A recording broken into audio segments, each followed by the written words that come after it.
¿Qué confundió al fútbol mundial? Un jugador necesario para cualquier equipo. Hola a todos. Siento que ha llegado el momento de decir adiós a mi carrera como futbolista profesional. Han sido casi 20 años disfrutando de esta historia increíble que siempre soñé. El fútbol me ha regalado vivencias únicas, en lugares maravillosos junto a los mejores compañeros de viaje. Guardo recuerdos muy felices desde niño, desde Badía hasta el filial del Barça, pasando por Barberá, Lleida y Jabak. Gracias al Fútbol Club Barcelona, el club de mi vida. Allí cumplí los sueños que tenía de niño. Vestí la camiseta que amaba en cientos de partidos, celebré muchos títulos y viví momentos únicos en el Camp Nou que jamás olvidaré.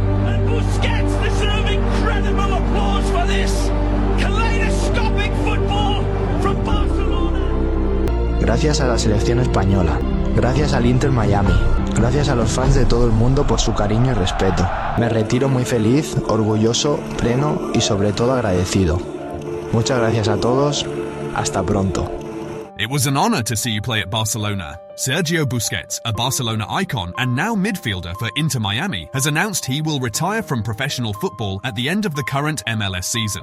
At 37 years old, the 2010 World Cup winner for Spain closes out nearly 20 years of career that began at Barca in 2008 under Pep Guardiola, where he won 3 Champions Leagues, 9 La Liga, 7 Copas del Rey, and many other trophies. In the announcement video, Busquets said he'll retire happy, proud, and grateful, highlighting the unique moments shared with great teammates and paying special tribute to the club of his life, Barcelona. He'll end his career playing alongside Messi, Jordi Alba and Luis Suarez at Inter Miami, soon joining Xavi and Iniesta in the roster of legendary midfielders from Barca's golden era. We also have Lionel Messi, whom you'll hear about at the end of this video. And how good was he as a holding midfielder for you? The best. He read absolutely everything what happened and he anticipated, he read the situations quickly, he applied perfectly. As much he didn't move much of the center, he could solve all the problems with his brain. It was fascinating to work with him and to learn of him. And of course I wish him, I said perfectly, but I wish him for the last years, and I will become an exceptional manager. I tell you right now, in the future will be an exceptional manager.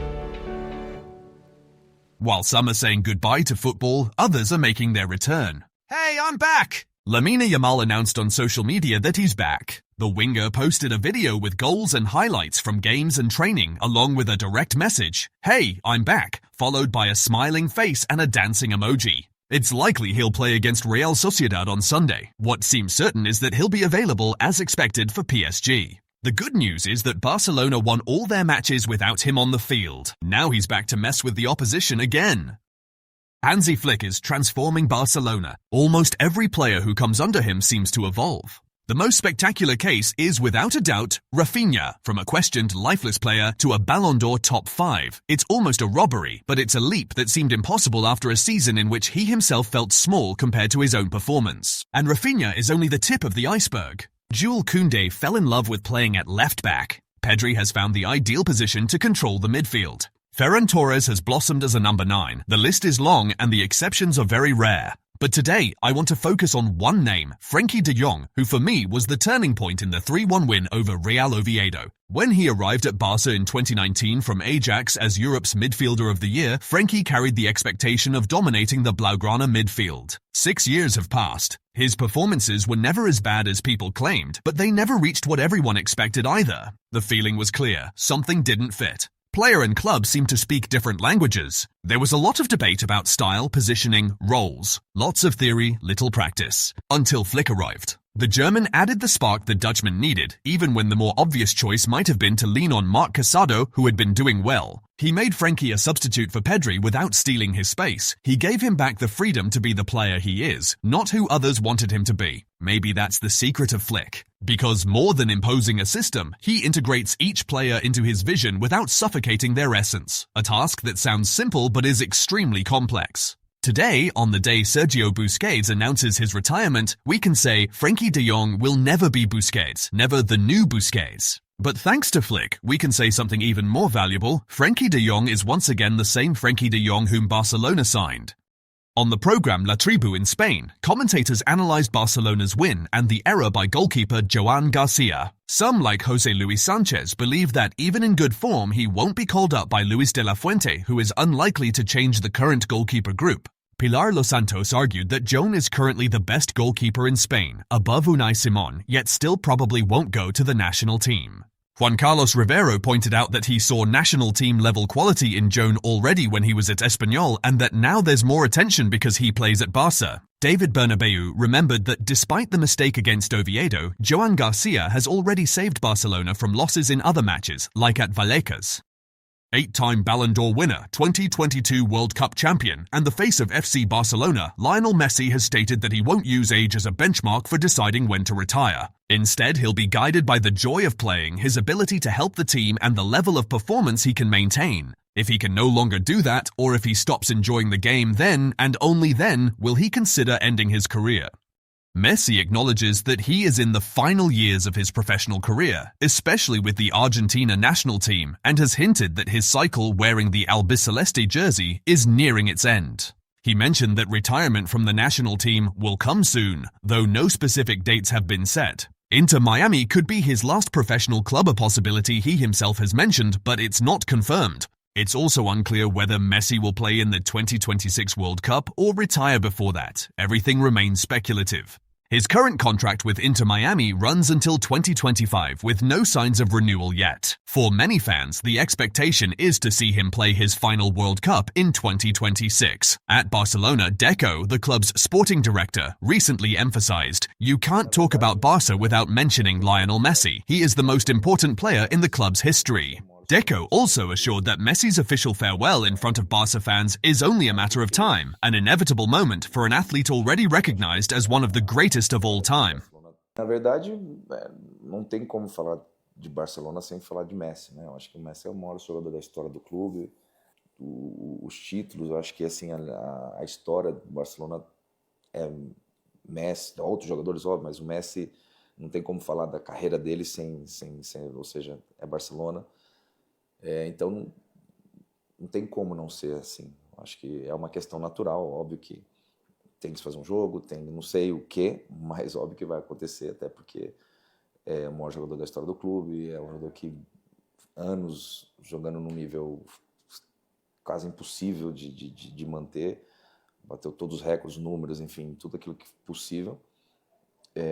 Então óbvio que não tem como não falar de Messi, não falar de Barcelona, não falar de Barcelona, não falar de Messi. Eu acho que é uma história que está ligada para sempre e com certeza tem que se fazer alguma coisa, vai ser feito. Are you ready to see Messi retire from world football? On the other hand, 5-time Ballon d'Or winner and European champion Cristiano Ronaldo has made it clear he has no plans to stop anytime soon. At 39, the Portuguese star said he won't retire due to age, but based on feeling. As long as he stays motivated and enjoys playing, he will continue.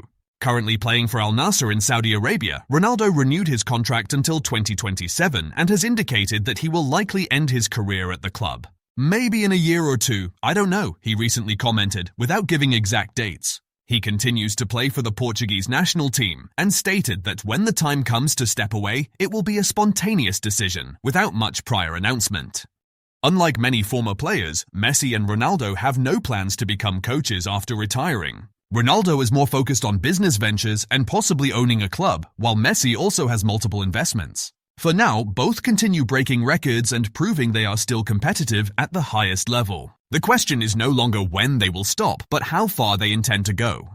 For example, Messi was brilliant again, scoring 2 more goals in Inter Miami's 4-0 win over New York City FC, bringing his tally to 24 goals and 13 assists in 23 games in 2025. He is now the first player in MLS history to record over 35 goal contributions in consecutive seasons, already surpassing his MVP campaign in 2024 and just a few matches away from breaking Carlos Vela's record of 49 contributions in 2019.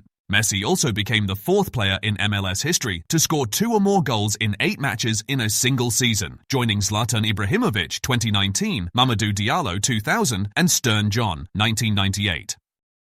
Messi has the chance to further extend his numbers, chase the Golden Boot, and become the first MLS consecutive MVP. He currently has a 2-goal lead over Dennis Bouanga, 22, LAFC, and 3 over Sam Surridge, 21, Nashville. 5 regular season matches remain, and it's expected that he might be rested ahead of the playoffs. Unlike Ronaldo, Messi isn't chasing the golden boot evident when he passed a penalty to Luis Suarez in a previous match. Messi prefers goals built from play rather than penalties.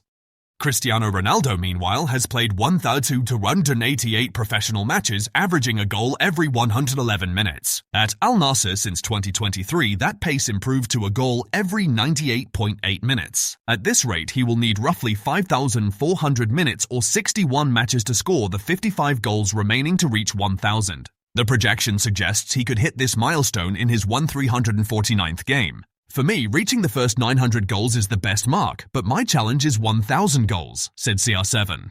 Lionel Messi, on the other hand, has 884 goals in far fewer matches than Ronaldo. To reach 1,000, he needs 116 more goals, which, at his current average, would require 11,600 minutes, about 129 matches, placing him at his 1,203rd professional appearance. Theoretically, Messi could reach 1,000 goals in 96 fewer games than Ronaldo. The uncertainty remains whether Messi will play enough matches before retiring. For Inter Miami coach Javier Mascherano, Messi keeps making a difference game after game, constantly reinventing himself. We are witnessing the end of a golden era. With football legends announcing their farewells, the question is, who will hang up their boots first, Messi or Cristiano Ronaldo?